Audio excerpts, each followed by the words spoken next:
Hi friends, எல்லாத்துக்கும் வணக்கங்க. இது பார்த்திங்கன்னா மயில் 2 நாளைக்கு முன்னாடி கொஞ்சம் நல்லா இருந்தது. அப்போ எடுத்த வீடியோ. வக்கிப்பில்ல படுத்துகிட்டே இருக்கிறனால அடியில் அந்த வக்கிப்பில் இதாகி ஹீட் ரொம்ப அதிகமாகிடுச்சு, இழப்பு வாங்குதுன்னு சொல்லிட்டு எடுத்து குளிக்க வச்சு அப்புறம் படுக்க வைக்கலான்னு சொல்லிட்டு குளிக்க வச்சு விட்ருந்தாங்க. அப்போத்தான் எடுத்தோம். அப்போல்லாம் எங்களுக்கு தெரியாது. மயில் எப்படியாவது ரெடி ஆகிக்கும், அது புண்ணெல்லாம் க்ளீன் பண்ணி நல்லா 2 ஷாம்பு போட்டு எல்லாம் குளிச்சு விட்டோம். சீக்கிரம் அது ரெடி ஆயிடணும் அப்படின்னு தான் நாங்கள் தான் சொல்லியிருந்தோம்ல. ஒரு பெரிய டாக்டர் பார்த்ததுக்கப்புறமா தான் எந்த முடிவும் எடுக்க முடியும்னு சொல்லிட்டு பெரிய டாக்டர் வந்தாங்க. நல்லா பார்த்துட்டாங்க. வீடியோ கொஞ்சம் இதாக தான் இருக்கும், அட்ஜஸ்ட் பண்ணிக்கோங்க. அது பாப்பா தான் வீடியோ எடுக்கிறேன், நான் எடுக்கலை. பெரிய டாக்டர் ஆக்சுவலாக காலையில் என்ன சொன்னாங்க அப்படின்னா, எல்லா மருந்துமே நீங்களும் இது வரைக்கும் நான் அதான் சஜஸ்ட் பண்ணலான்ட்டு இருந்தேன். ஆனால் அந்த மருந்து எல்லாமே நீங்கள் கொடுத்தாச்சு. நிறைய மருந்து கொடுத்து கண்ணுக்குட்டி இப்போ எந்திரிக்கலை அப்படிங்கிற பட்சத்துக்கு அது ஆல்ரெடி அதுக்கு உள்ளேயே பிரச்சனை இருக்குது. அது நம்ம இன்னி வச்சுருந்தாலும் அதுக்கு ரொம்ப பயங்கரமாக ஸ்ட்ரெஸ் ஆயிரும். இப்போ நீங்கள் நினச்சிட்ருப்பீங்க அது ஜாலியாக படுத்துட்ருக்குது, அதுக்கு என்னென்னு. ஆனால் அது ஃபஸ்ட்டு கண்ணுக்குட்டியை தூக்கி காட்ட சொன்னாங்க. தூக்கி நிறுத்தினோம், ஆனால் நிற்க முடியல. கால் 4 காலுமே பார்த்திங்கன்னா வளைஞ்சிருச்சு, வளைஞ்ச மாதிரி ஆயிடுச்சு. அது பேரலைஸ் ஆயிடுச்சு. இனி அதே ட்ரை பண்ணாலும் அதனால கண்டிப்பாக எந்திரிக்க முடியாது அப்படின்னு சொல்லி டாக்டர் சொல்லிட்டாங்க. அப்புறம் நீங்கள் இது இன்னும் நாங்கள் சொன்னது, நாங்கள் வச்சுருக்குறோம், இன்னும் கொஞ்ச நாளைக்கு ட்ரை பண்ணலான்னு நினைக்கிறோம் அப்படின்னு இன்னும் கொஞ்ச நாள் அதை நீங்கள் ரொம்ப சித்திரவதை பண்ணணும்னு நினைக்கிறீங்களா? நீங்கள் அது நல்லா இருக்கணும்னு நினச்சிங்கன்னா தயவுசெய்து கொடுத்துருங்க.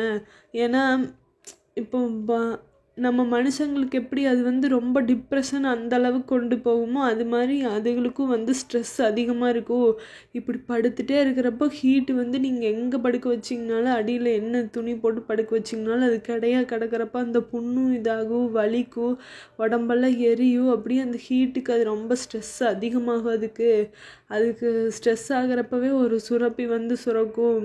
கண்ணுக்குட்டிகளுக்காகட்டும் மனுஷங்களுக்காகட்டும் கிடப்புன்னு வந்துருச்சுனாலே நீ எந்திரிக்க முடியாது. அதுவே அதுக்கு ஒரு இதாகிரும்.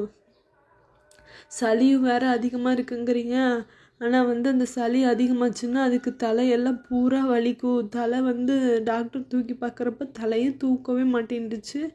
தலைவலி அதிகமாகிட்டதுனால தான் தலையே இது பண்ண மாட்டேங்குது, அப்படியே வச்சுருக்கு.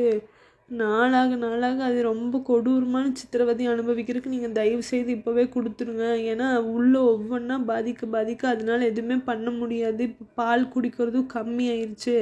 அதனால் நீங்கள் இன்னும் டிலே பண்ண வேண்டாம், கொடுத்துருங்க அப்படின்னு சொல்லிட்டாங்க.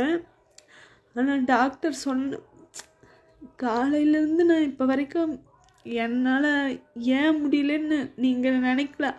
காலக்கண்ணு எத்தனை காலக்கண்ணு கொடுத்துருக்கீங்க, செவலை மாட்டு கொடுத்தீங்க, அப்போல்லாம் அழுகலை, ஏன் இப்போ அழுகுறீங்கன்னு கேட்கலாம். மற்றதெல்லாம் நடந்து நல்லா போயிடுச்சு. சரி, அது எப்படி இருந்தாலும் அதை ஒரு வாரத்துக்காவது எக்ஸ்டெண்ட் பண்ணுவாங்க, அதை பொறுத்து பார்த்துக்குவாங்க அப்படின்னு. ஆனால் இது நான் எப்படி சொல்கிறது, நான் என்னோடய குழந்த மாதிரி தான் இதை பார்த்தேன். மற்றதெல்லாம் அவங்க அம்மா கிட்ட தான் பால் குடிச்சுது. ஆனால் நான் மடியில் படுக்க வச்சு புட்டியில் டெய்லி கொடுத்து நான் என்னோடய குழந்தை எப்படியோ அந்த மாதிரி தாங்க நான் இந்த கண்ணுக்குட்டியை பார்த்தேன். அதனாலயே என்னமோ என்னால் அதை தாங்கிக்க முடியல சீரியஸாக. வேறு ஏதாவது வழி இருக்கா பாருங்கன்னு தான் நானும் கேட்டேன். ஆனால் இன்னி இதுக்கு மேலே வழி இல்லை. நான் தான் சொல்கிறேன், அது இருக்க ரொம்ப சித்திரவதை தான் அனுபவிக்கும். ரொம்ப பேரலைஸ் ஆகி சுத்தமாக முடியாதாயிருச்சுன்னா அது ரொம்ப கஷ்டப்பட்டு தான் இறக்கும் அப்படின்னு சொல்லிட்டாங்க. நெகட்டிவ் கமெண்ட்ஸுன்னு சொல்லலை, நீங்கள் எனக்காக ஆறுதலாக தான் பேசுகிறீங்க. நீங்கள் கண்ணுக்குட்டிக்கு இதாக தான் சொல்கிறீங்க. ஆனால் கிரேசி டைரி ஃபார்மில் நீங்கள் சொல்லியிருந்தீங்க 2000 ரூபாய் காசுப்பட்டு நீங்கள் கசாப்புக்கு கொடுத்துடாதீங்க, தயவுசெய்து அது இங்கேயே சாகட்டும்னு சொல்கிறீங்க. 2000 ரூபாய் இல்லைங்க, 20,000 ரூபாய். எனக்கு காசே கொடுக்காம தாங்க அதை எடுத்துகிட்டு போனாங்க. காசெல்லாம் எனக்கு பெரிய விஷயம் கிடையாது.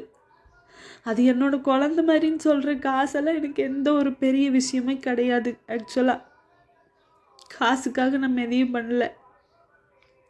இந்த கண்ணுக்குட்டிக்கு நாங்கள் 20,000 30,000 செலவானா கூட பரவாயில்ல, அது எப்படியாவது எந்திரிச்சிச்சுன்னா போதுங்கிற மைண்ட் செட்டில் தான் இருந்தோம். 2,000 ரூபாய் காசுக்கு ஆசைப்பட்டுன்னு இப்படியெல்லாம் சொல்லி என்னை தயவுசெய்து கஷ்டப்படுத்தாதீங்க. ஏற்கனவே நான் ரொம்ப நொந்து போயிட்டேன். கசாப்பு கொடுக்கறதுக்கு வேறு வழி இல்லாமல் தான் அது வந்து டெய்லி வச்சுருந்தா ஒவ்வொரு நாளும் அது துடி துடிச்சு உள்ளே ஒவ்வொன்றா பார்ட்ஸ் எல்லாம் இதாகி சாகிறதுக்கு ஏதோ இப்போ கொடுத்துருங்கன்னு டாக்டர் அவ்வளோ கம்பல் பண்ணுறாங்க. அதனால தான் இன்றைக்கி வந்து கொடுக்கறதுக்கே நாங்கள் வந்து ஒத்துக்கிட்டோம். பிடிச்சிட்டு போயிட்டாங்க. இப்போ அதை பிடிச்சிட்டு போனப்பெல்லாம் என்னால் கண்டிப்பாக வீடியோ எடுக்க முடியல.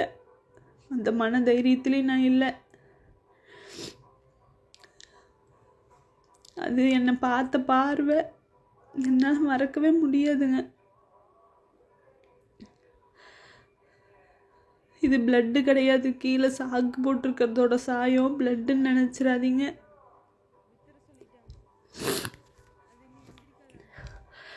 நான் வந்து அழுதுகிட்டே வீடியோ போட்டு உங்ககிட்ட சிம்பத்தி க்ரியேட் பண்ணுங்கிறதுக்காகலாம் இல்லை, சீரியஸாகவே என்னால் இன்றைக்கி முடியல. ஆனால் நேற்றுக்கு லைவில் சொல்லியிருந்தீங்க இன்றைக்கெல்லாம் ஒரு ஃபுல் வீடியோ போடுங்கன்னு. மயில் இப்போ எடுத்துகிட்டு போனதுக்கப்புறமா தான் இந்த பிக்சர் போட்டிருக்கேன் பாருங்கள். எடுத்துகிட்டு போயிட்டாங்க. அவங்க அம்மா கூட கத்தவே இல்லைங்க. அது எடுத்துகிட்டு போனது அதுக்கு தெரியாது. அது பாருங்க எப்படி தீனு சாப்பிட்டு தான் இருக்குது. அதுக்கு தெரியாது.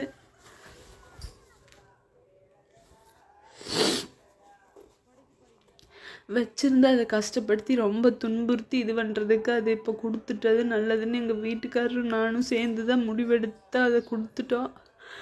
அது எங்கே இருந்தாலும் நல்லா இருக்கட்டும். இன்னொரு விஷயம் என்னென்னா, எங்களுக்கு இது கடைசியாக தான் தெரிஞ்சுது. அது வந்து சுழி சுத்தம்னு தெரியும் மயிலுக்கு. ஆனால் வந்து அதுக்கு 6 காம்பு இருந்திருக்கு. அது டாக்டர் தான் பார்த்தாங்க. 4 காம்பு இருக்கிறதுல 6 காம்பு இருந்தால் ரொம்ப ரொம்ப அதிர்ஷ்டம். அது நல்லா கண்ணாக வந்திருந்ததுன்னா உங்களுக்கு பயங்கரமான அதிர்ஷ்டம்னாங்க. எங்களுக்கு அதிர்ஷ்டமெல்லாம் வேண்டாம், எப்படியோ கண்ணுக்குட்டி ரெடியாக இருந்தால் ரொம்ப சந்தோஷப்பட்டிருப்போம். ஆனால் வந்து பார்த்திங்கன்னா கடவுள் நம்மளுக்கு அதுக்கு வந்து கொடுத்து வைக்கல. மிராக்கிள்னு சொல்லுவாங்கள்ல, அது எதாவது எப்போவாவது நடந்துருமான்னு நினச்சி பார்த்துட்டு இருந்தேன். ஆனால் அது நடக்கலை. சரி, மயில் எங்கே இருந்தாலும் நல்லா இருக்கணும். அதோட ஆத்மா வந்து நல்லபடியாக சாந்தி அடையணும். அடுத்த தடவை கண்டிப்பாக அது எங்ககிட்டயே வரணும். நான் அது மட்டும்தான் கடவுள்கிட்ட வேண்டிக்கிறேன். நிறைய பேர் எனக்கு சப்போர்ட்டாகவும் பேசுகிறீங்க. எல்லாத்துக்கும் ரொம்ப நன்றி. என்னால் அழுகை கண்ட்ரோல் பண்ண முடியல. நான் யார்கிட்ட ஷேர் பண்ணுறதுன்னு தெரில. எனக்கு நீங்கள் தான் இருக்கீங்க. அதனால் நான் உங்ககிட்ட சொல்லிட்டேன். ஏதாவது தப்பாக இருந்தால் மன்னிச்சுக்கோங்க. மயிலுக்காக எல்லாரும் வேண்டிக்கோங்க.